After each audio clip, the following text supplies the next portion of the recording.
welcome everyone to this session on urban air mobility. Paris has already introduced us. I'm Gonzalo Velasco. I work at Ferrovial Airports, and together with me, I have Gabriel. Sorry, let me see if this works. I have a presentation that is supposed to be ready. Okay, here. It's a little bit delayed. Hold on a second. Here. Okay, so here with me, I have Gabriel and Will, which you already know. Let's put a little bit of context before we start with the conversation. So what is urban air mobility? Probably in the back of your minds, you have like hundreds of flying cars above the city. Perhaps that is urban air mobility in the future. We'll ask our guests now.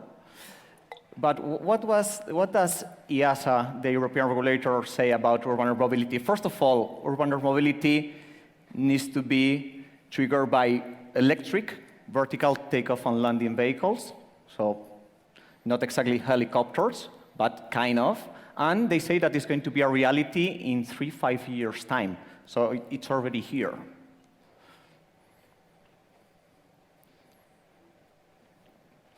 This is not working very well. So what is the potential that this market has? And there are a lot of studies around there. We have some studies that says that the potential is billions. Others, they talk about trillions. And specifically, if we talk about passenger urban air mobility, we have 21 billion, 11 billion, so it's quite a substantial market. So what were we talking about exactly as this new mode of transport? This new mode of transport is going to be safe, is going to be quiet, is going to have zero emissions, is going to be fast, it will be small in terms of number of seats, but there's a question mark around price here, and we'll talk about later around price, because potentially it's going to be more expensive than existing modes of transport. There's a very interesting survey run by McKinsey, which says that a lot of people will be willing to pay 2 times, 5 times what they currently pay for the existing modes of transport that they use in order to go to work, in order to go shopping, in order to go to visit friends. And also there are other surveys that what they are worried about, to the people that they have been asked, is not about the price itself, it's about safety and it's about noise. So let's try to clear that. We ran a survey as Ferrovial. We ran a survey in Spain with more than 1,000 people, and we asked them what was their view around urban air mobility. Will they be using it? And people that, as of today, use a mode of transport to go from one place to another, 90% of them said that, yes, they will use it. Also, interestingly, 70% of those said that they will use it for non-business related purposes, which is interesting because sometimes you could link this to a business purpose. And then we ask them, what will you be willing to pay? And they say, I will be willing to pay twice what I pay today to move from one place to another. Okay, so this is the context of urban air mobility as we know it today. And now is when we can start with the dialogue. So, Gabriel, let's start with you. So what is Iberia's role within urban air mobility? Yeah, thank you, Gonzalo. So first of all, thank you, Maria and your team, South Summit team, to make this happen. For an airline guy, being here today with a lot of people is like a dream again. Okay, so basically, what is doing here Iberia? And my role is Chief Customer and Transformation. So I put innovation in front of the customers. So we believe that this is going to be a feature that is going to make that is going to happen very soon, maybe in 3-4 years' time. It's already a reality, but for the whole society is going to take some more years. So that's why we are here. Okay, we want to be part of it. We are analyzing how this will better serve our customers, And we believe, we have done surveys as well. You know, EASA says that 80% of the population wants this kind of mobility, 90% in your case. So we have to be here to provide the best customer experience for our customers and bringing this technology and innovation to them. That's why we're here. Very good. Will, what will be the role that Lilium wants to have in urban air mobility? The role of Lilium, I think, is clearer, right? We're one of the developers, and there's a number of developers of these vehicles across the world at the moment. We believe that the vehicle that Lilium will bring to market in 2024 will be market leading in terms of its performance, particularly focused on the regional air mobility segment. So although we're talking here in that umbrella term of urban air mobility, it's important that we're always thinking with a slightly more regional and something more akin to what Gabriel does today in terms of our view of how you can bring this market, this product to market and this technology to different people. I lead our business development teams. I have the privilege to work with some of our partners like Ferrovial, who we've had a long-term relationship with as it relates to the infrastructure for this. And I hope that one day I can count Gabriel and the airlines among our partners as well. I'm also responsible for the commercial partnerships within the business. Okay, great. So let's try to make this more tangible for the general public. What are the specific use cases? And you mentioned about regional services. So what are the specific use cases that you see for the vehicle that you are developing? Sure. We've built a vehicle which carries 6 passengers and 1 pilot and can go for a distance of over 250 kilometers. So we're talking about something which can connect cities and potentially can also connect cities which otherwise wouldn't get a high-speed connection. So right now, to build rail, to build road, Ferrovial know that better than anyone, is costly, both in terms of the money that you have to invest and the payback period, but also in terms of the environment and the CO2 as well. What we want to provide is that connectivity between cities to basically any community regardless of the size. So we're not about going from one side of the city to another, downtown to another part of downtown, as people call air taxis. It's about connecting cities, potentially connecting key nodes, airports to city centers, and providing that connectivity over a slightly longer range than you might otherwise think of, as you think about some of these drone concepts today. Okay. In any case, it would have been very helpful to have an eVTOL taking me here, because it took me almost an hour with all the congestion that we have in Madrid already. Gabriel, for you, what will be for Iberia? What will be those use cases that you foresee for this new mode of transport? Yes, as I said, we are currently in a process of analyzing this opportunity, because as we were discussing before, we see this as an opportunity, not as a risk for airlines. This complements the mobility. So the sustainable mobility is one of our key areas for our strategy. So in terms of business model, there are many different business models for Iberia. For example, passengers just going from the city center to the airport just to avoid the congestion. Maybe secondary cities where we already have good partnership in terms of mobility with the train on fly, bus on fly. This could be a boat on fly. We were just brainstorming. That's one thing. The other thing is that we have a cargo business. So the last mile cargo deliveries, or urgent deliveries. Imagine that there is an Iberia flight because we carry a lot of organs, for medicine purposes, and they have to, in a hurry, and they have to take that organ straight from the airport into the hospital. That's a very important use case as well. So passengers, cargo, and as well, why not we provide maintenance services? And these things are very build robust, okay? I know that, but they need periodic maintenance as everything, So that's another stream of collaboration in this area. Okay, very good. We'll talk about the broader ecosystem a little bit later. So going further, even further with the type of use cases, the type of eVTOL of aircraft that is being developed, it seems that in the industry there are kind of 2 streams, one in which they are developing vehicles, aircraft for shorter distances, other for longer distances, which is the type of Lilium's jet. So, I mean, that is quite a business bet on what is the sector that you want to be at. But what is really the differential of Lilium versus others within that range? Look, I mean, without talking too much about the others, and I mentioned there are a large number of concepts in the space, we've chosen an architecture which we think provides basically the optimum configuration across speed, range, the number of people or cargo that you can carry, as well as being as simple as possible to maintain and as low noise so that you can enter city centers and be as close as possible to people. VTOL exists, right? It's not a new concept. You can fly in a helicopter today if you have the disposable income to do it, but it's a less safe aircraft than conventional aircraft are today, than planes. You have several orders of magnitude less robust safety certification there for helicopters, and you have significantly more noise, which just prevents you from establishing places where you can access this, places where you can land and build infrastructure in city centers.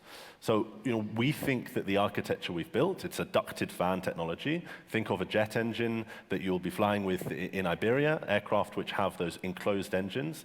We've taken those, we've made them electric, and we've distributed them. So rather than having 2 or 4 engines, you have 30 or 36, depending on the configuration here of our different demonstrators. We're talking about 36 engines clustered into different flaps. It's a totally unique design, but it's optimized for having that very long range and all the other factors which we think will enable us to access these markets. Critically, we can also do the short distances, but we think that actually in the very short term, when you bring this service to market, people are going to want to travel these longer distances where they have greater time saving and where there's more opportunity for us to establish infrastructure as well. Okay, great. You mentioned affordability. Yeah. And I mentioned in the presentation cost, which is kind of the big elephant in the room here when we talk about the viability of this service. So when people look at this, at the features of this new aircraft, they say, well, this is great. I mean, it's fast, it's quiet, and they say it's going to be affordable. But it looks like a premium service, I mean, from the outside. So perhaps we start with Gabriel, that has also a lot of experience in customer service. So how do you think this is going to be positioned? What is supposed to be affordable? What is the fit in the market? It will have to be affordable or it won't be, basically, because we will not have some customers. So basically, I think this is a very aspirational service as well. There is a kind of magic around this kind of mobility. We were talking about Blade Runner. If I ask how many of you have seen Blade Runner here, and you thought when you were looking at it, maybe I'm too old, 45, but you say one day I will like to fly in one of those, okay? And that sticks in our minds. So they will come, and the customers will love it. We need to find the right balance in the cost, because you said, okay, the people will pay 5 times more, 3 times more, but this kind of research, they are not always telling the truth, okay? So the customers want everything until they have to pay for it, and then you have to position very well the product. The whole experience is not only the Evolt experience on flight, is how you deal with the whole experience. How if it's going to be a premium service, it has to be premium the whole experience. You have to have your own private way into the Evolt, maybe just going down from a plane, a private car into the Evolt, just go to your secondary city. So the experience has to be all premium. But I think with the time, it will be another commodity, as always. It starts with a very trendy, expensive thing, because we have to repay the research cost, but the cost will go down, and the maintenance costs as well are lower. If you compare with a normal aircraft, the fuel cost is more efficient as well. So there are some areas where these guys can provide a product that is sellable, and we can sell for a good price. Okay, good. And Will, before you answer, Gabriel touched on something that is very important, which is consistency across the journey. Mm-hmm. So the service needs to be consistent. Yeah. And is that type of service, which seems to be like kind of high quality service, the one that you alluded to, is it translatable to something that is kind of a mass transit or volume business, or is not volume? It doesn't have a lot of volume, and therefore prices need to go up. Will, please. I think maybe firstly, initially you're right. You have to repay some development costs. It'll always be slightly premium, or there will be a premium segment probably throughout the entire life of these aircraft. Yep, but over time that expands and more people get access to it. To your point, Gonzalo, we're a middle mile solution, and we don't have an ambition to basically provide you a car from your home or to land in your back garden and take you somewhere else. We, like airlines or train operators, are a middle mile solution. We can partner with others to provide, and we intend to, we have partnered with others in order to provide some consistency across the service. But equally, in some regions, we won't be the operator. I mean, we can design a great aircraft, as Airbus can do, but at the end of the day, it's over to you guys and the service providers to also provide that all-encapsulating, premium or aspirational. I like that. I think that's a great definition for this type of industry, feeling for the customers as well. Yep. And sorry, you wanted to add something? No, yes, as I said, I think it will become a commodity with the years. It's a bit aspirational at the beginning, but as well, what I think is that what we are analyzing is where we are going to jump into this. Are we just going to, let's say, code share as we are doing with other airlines, and we code share with Linium or any other partner in the world, for example? One example is Brazil. Brazil, if you think that the traffic jams are huge here, you go to Brazil and you know how many hours you have to drive to the airport. So that would be a perfect fit, this product, for our Brazil customers going to the airport, for example. Okay, and then we have to understand if we are partnering with a company or we do everything ourselves. We buy the aircraft, we have the operating control center, and we have the pilots. What is true is that our customers, when we have asked them, they see us doing that, and that's very important. Do you see Iberia in this business? It's straightforward. Yes, and they say the multimodal business is a place where we can expect to have Iberia. You cannot expect have Iberia, building washing machines. We will never do that. Okay, but here it makes sense with our brand, our safety. I think we add this kind of safety and security attributes that the brand has. With our engineers, with all the people on that background, because this is flying. Different technology, yes, but it's flying, it's moving something there, and we are experts there. Yeah, so it's clear how it will be integrated in the existing aviation sector.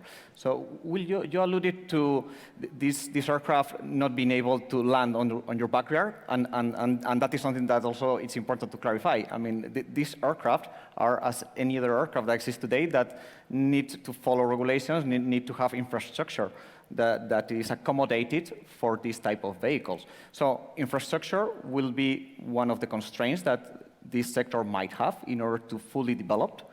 What are the other constraints that you see that need to be resolved in order for this to be a reality?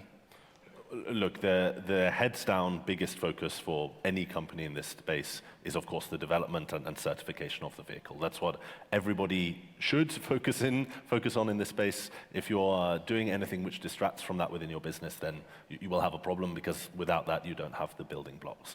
What we did early on, and it's no coincidence that we're sat here together with Ferrovial, is to also look at exactly these constraints. We see infrastructure as key. You can land at pretty much any aerodrome that you have right now, so long as you have charging, but it's a slightly different type of technology and different type of aircraft that we're bringing here, and we have the ambition to enable that in city centers, so this is key.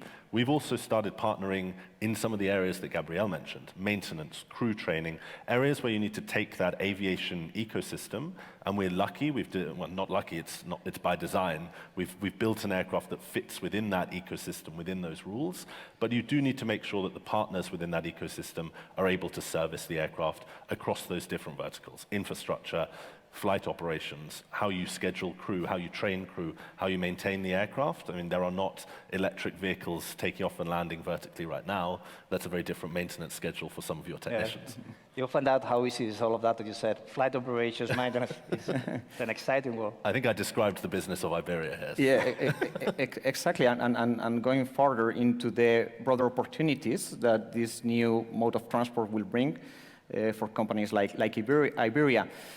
What about the pilots? Because these are new aircraft that will have a new certification.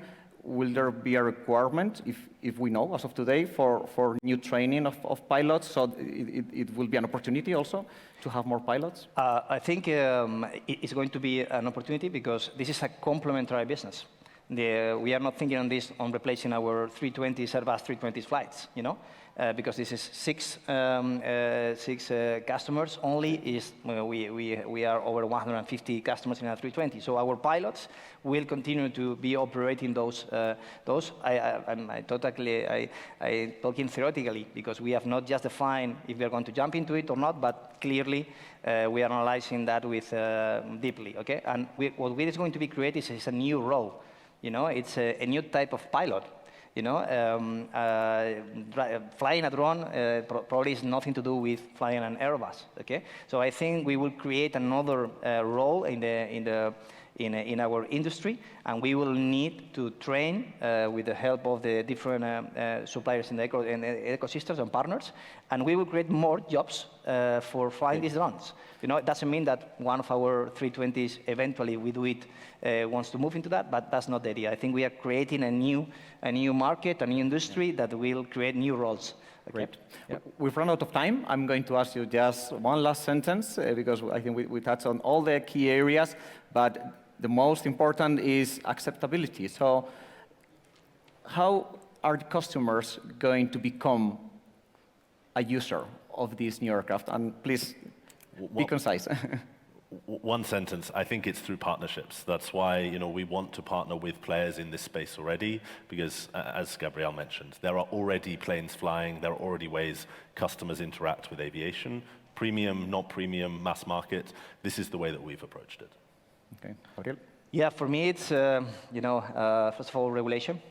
We all need to work under that regulation to tell our customers, this is regulated, this is as safe as the airline industry is, in that kind of sense. Noise, I think for operating in the cities, noise is going to be an important thing, and I think these guys are ahead of the pack in noise.